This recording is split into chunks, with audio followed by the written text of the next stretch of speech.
পাশে আরো কিছু মুরিদ ছিল বসা, আরো কিছু লোকজন ছিল। বলে বাবা, বাংলাদেশের ফেনী থেকে এসেছে, নাম সদরুদ্দিন, পুলিশের অফিসার,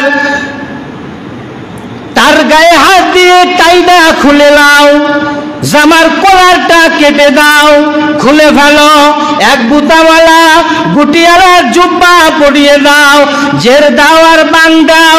দিয়ে বললেন, ও বাবা সদরুদ্দিন, আমি আবু বকর, আমার বাড়ির পাশে একটা বাগান আছে বাবা, ওই বাগানে কিছু ফল হয়, ওই বাগানে কিছু সবজি হয়, ওই সবজিগুলি আমার মাদ্রাসার ছাত্ররা খায়, গরিব মানুষেরা খায়, ফুরফুরের আশেপাশের মানুষেরা খায়, মাদ্রাসার শিক্ষকেরা খায়, আমার মুরিদেরা ওই ফলমূলগুলি খায়।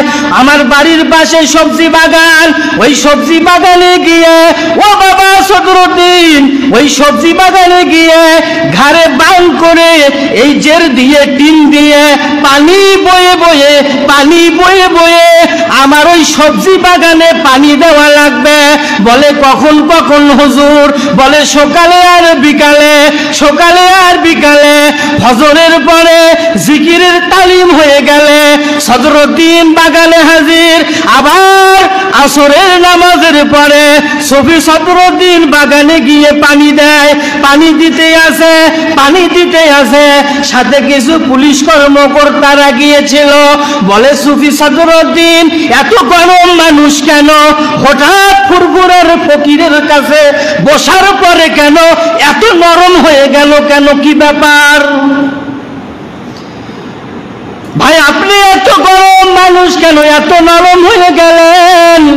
সুফি সদরুদ্দিন বলে, ভাই তোমরা জানো না, আল্লাহওয়ালাদের কাছে যত গরম মানুষই আসুক না কেন, আল্লাহওয়ালাদের সংস্পর্শ পেলে ওই গরম মানুষটা নরম হয়ে যায়। বলে ভাই আপনারা বাংলাদেশে চলে যান, আমার পীর আমাকে বলেছে গাছে পানি দেওয়া লাগবে, বাগানে পানি দেওয়া লাগবে সকালে এবং সন্ধ্যাতে।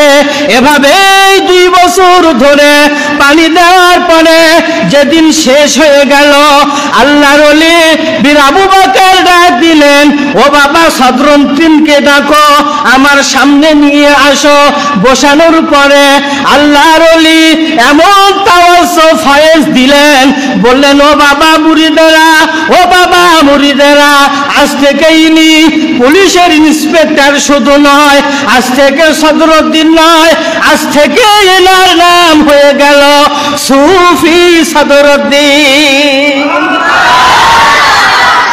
সুফি সদরুদ্দিন রহমতুল্লাহ।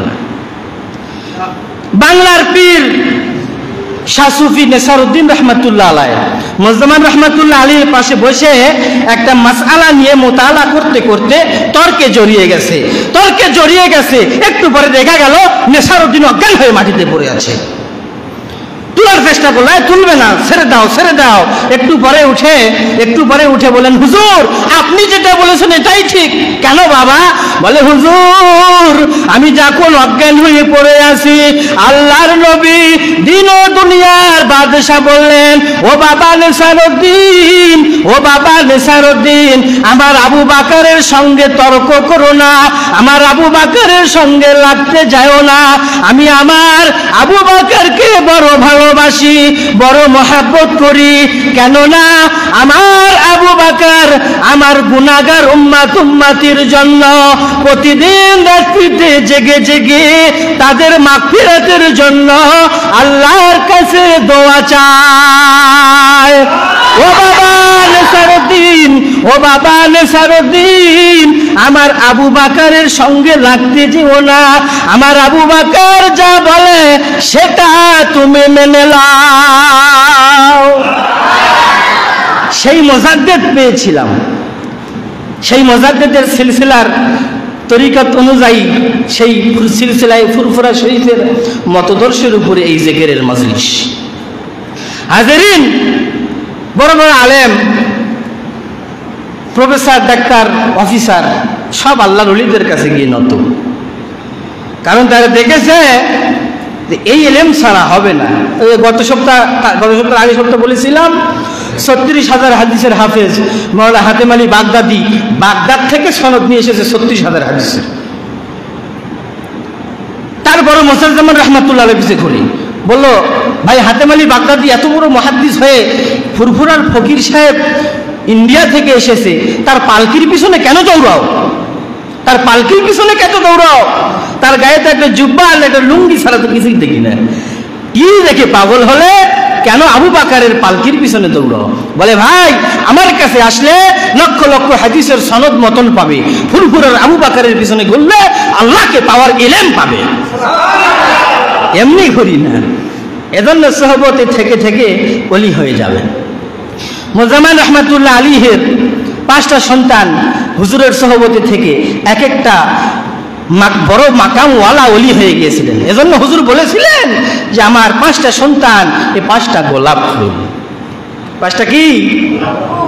গোলাপ ফুল। আমার এই 5টা সন্তান। আমার আপনার পীর ও মুর্শিদ আল্লামা পীর ওমর সিদ্দিক আল কুরাইশি মাদ্দাজিল্লাহুল আলী হুজুরের আব্বাজান ছিলেন আল্লাহ হযরত জুলফিকার আলী সিদ্দিকী ছোট হুজুর পীর কেবলা রাহমাতুল্লাহ আলাইহি। আল্লাহ পাক হুজুরের কবরটাকে নূর দিয়ে ভরে দিন, সকলে বলিন আল্লাহুম্মা আমিন। ছোট হুজুর কেবলা রাহমাতুল্লাহ আলাইহি তার জীবনের ভিতরে আছে, হুজুর কেবলা যখন ইন্তেকাল করলেন হুজুরের লাশ 3 দিন রেখে দেওয়া হয়েছিল ফুরফুরা শরীফে। প্রচন্ড গরমের দিন, হুজুরের লাশ থেকে শরীর থেকে ঘাম বেরোচ্ছে, ঘাম ঘাম গড়ে গড়ে পড়ছে, টেবিল ফ্যান দিয়ে রাখা হয়েছে। কি মারণ? ছোট হুজুর পীর কেবলা রাহমাতুল্লাহ আলাইহি। ছোট হুজুর কেবলা রাহমাতুল্লাহ আলাইহি যেদিন ইন্তেকাল করলেন, আসরের নামাজের পরে হুজুর ইন্তেকাল করলেন। কিন্তু হুজুরের মনে ছিল না যে একজন মিস্ত্রি তার কাছ থেকে 1000 টাকা পাওনা ছিল, কাজ করে নিয়েছিল, পাওনা ছিল 1000 টাকা। হুজুর ওটা পরিশোধ করতে পারেনি, ইন্তেকাল হয়ে গেছে। আসরের পরে ইন্তেকাল হয়ে গেল। রাত্রি 12টার দিকে হুজুর কেবলা মিস্ত্রির বাড়িতে গিয়ে দরজাতে ঠকাচ্ছে, মিস্ত্রি ওঠো, এই যে তুমি 1000 টাকা পাচ্ছিলে, নাও, আমাকে মাফ করে দাও। কখন? রাত্রি 12টার সময়। সকালবেলা মিস্ত্রি বাড়ি থেকে বের হয়ে দেখে যে কিছু কিছু লোক পাঞ্জাবি পরা, টুপি পরা ফুরফুরা শরীফের দিকে যাচ্ছে। ভাই কোথায় যায়? কোথায় যান আপনারা? বলে কেন, তুমি কি জানো না ফুরফুরার দাদা হুজুর কেবলার কলিজার টুকরা আল্লাহ হযরত ছোট হুজুর ইন্তেকাল করেছে। কখন? বলে গতকালকে সন্ধ্যার কিছুক্ষণ আগে, আসরের পরে। না, আমি বিশ্বাস করি না। কেন? বলে রাত্রি 12টার দিকে আমি হুজুরের বাড়িতে কাজ করেছিলাম, 1000 টাকা পাওনা ছিলাম, হুজুর আমাকে দিয়ে গেল গভীর রজনীতে ঘুম থেকে জাগ্রত করে। আমি বিশ্বাস করি না। আরে আসো আমাদের সাথে। যে দেখে হুজুর কেবলা খাটিয়াতে শুয়ে আছে, আসার খেয়ে গিয়ে পড়ে, আসার খেয়ে গিয়ে জমিনে পড়ে, আর চিল্লায়া চিল্লায়া বলে, ও আমার পীর, আল্লাহ পাক আপনাকে এত বড় মাকাম দিয়েছিল, আপনার আল্লাহ পাক এত বড় মাকামের অধিকারী করেছিল হুজুর কেবলা, কিন্তু আপনি কাউকে বুঝতে দেননি। আসার খেয়ে গিয়ে পড়ছে আর বলছে, হুজুর আল্লাহ পাক আপনাকে এত বড় মাকাম দিয়েছে, অথচ আমরা জানতেই পারিনি, বুঝতেই পারিনি। হাজেরিন, সেই সিলসিলার মানুষ আমি আপনি। সেই রহমত, সেই বরকত আপনার আমারও নসিবে হবে। একটু মোরাকাবা, একটু মুশাহাদা, একটু পরিশ্রম করতে হবে, সাধনা করতে হবে। হাজেরিন, এই সকল ওলি আউলিয়াদের কাছে গেলে কি পাওয়া যায়? কি পাওয়া যায়? এর আগে একদিন বলেছিলাম যে ইমাম আহমদ ইবনে হাম্বল রাহমাতুল্লাহ আলাইহি, তার সন্তান নাম আব্দুল্লাহ। ডাকলেন, বাবা আব্দুল্লাহ শোনো। বলে বাবা কি হয়েছে বলেন? বলে শোনো, শুধু কোরআন হাদিসের ইলম শিক্ষা করলেই হবে না, একজন পীর বুজুর্গ আল্লাহওয়ালার হাতে বায়াত হতে হবে। কেন বাবা? লক্ষ লক্ষ হাদিস পড়ছি আমি, হাদিস চর্চা করছি, কোরআন এবং হাদিসের ইলম অর্জন করছি। বাবা শুধু এতে হবে না। কেন? বলে ওলি আউলিয়াদের কাছে গেলে, একজন পীর বুজুর্গর কাছে গেলে হয়তো লক্ষ লক্ষ হাদিসের ইলম পাবে না, হয়তো তাফসীরের জ্ঞান অগাধ তার কাছে পাবে না, কিন্তু বাবা কার কাছে গেলে তুমি পাবা উলুমুল হিকমাতি ওয়াল হিম্মাতি ওয়াল মুরাকাবাতু ওয়াল মুশাহাদা। বলেন সুবহানাল্লাহ। তুমি তাদের কাছে গেলে মুরাকাবার মুশাহাদার জ্ঞান পাবে। কাজেই জীবনটা বরবাদ করো না। যদি মানুষের মতো মানুষ হতে চাও, যদি আল্লাহ ওয়ালা হতে চাও, যদি আল্লাহ পাকের খালেস বান্দা হতে চাও, ওলি আউলিয়া পীর বুজুর্গর সোহবতে চলে যাও। কে বলল? ইমাম আহমদ তার ছেলে আব্দুল্লাহকে বলল। এজন্য ওলি আউলিয়ার কাছে যেতে হবে। হাজেরিন, সংক্ষেপ করে দিচ্ছি, আল্লাহ পাক আমাদের এই মাহফিল জিকিরের মাজলিস কবুল আর মঞ্জুর করুক এবং আমার মুজাদ্দিদ জামান আবু বকর সিদ্দিক আল কুরাইশি মরহুম মাগফুর রহমাতুল্লাহ আলাইহির এই দরবারে জিকিরে, খানকায় জিকিরে বসে বসে বসে বসে যেন আমার আপনার পীর ও মুর্শিদের তাওয়াজ্জু, নেক দোয়া, মুজাদ্দিদ জামানের রুহানি তাওয়াজ্জু যেন আল্লাহ পাক আমাদের নসিবে কবুল করে। সকলে বলি আল্লাহুম্মা আমিন। মহাব্বতে দরুদ পড়ি, আল্লাহুম্মা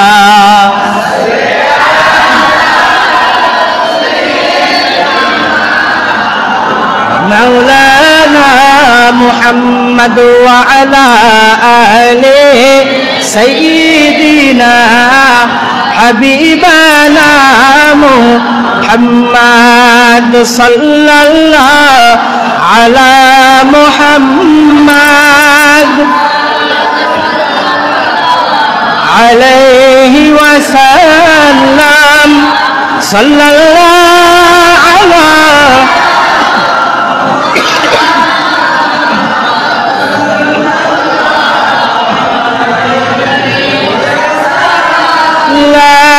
ইয়া নবী সালাম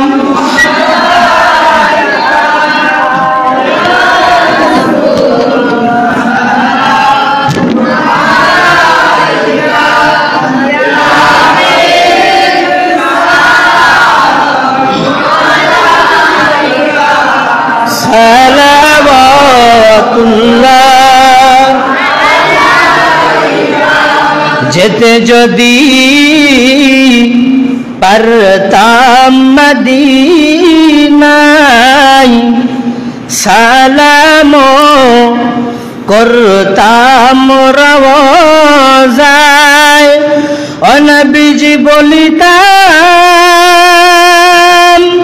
মনের কথা, শীতল হইতো কলিজায়।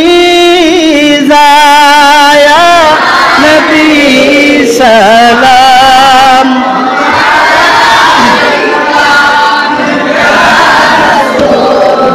সালাম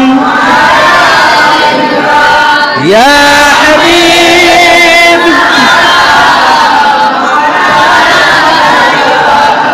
সালাম।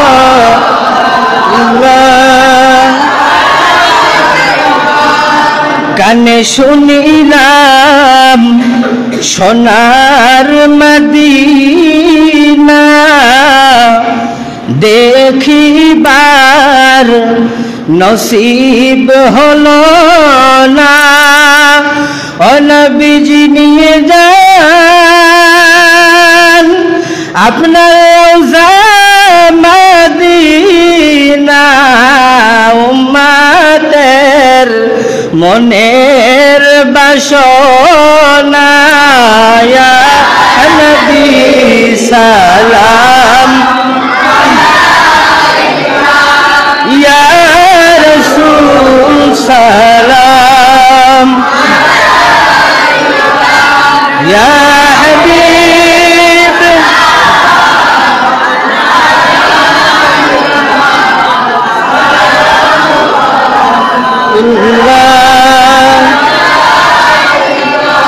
নবী আমাদের মরণ কালে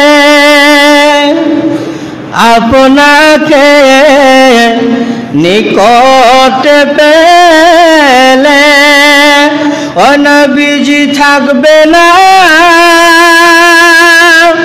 মরণ যন্ত্রণা, এটুকুই মোদের কামনা। ইয়া নবী সালাম ইয়া রাসূল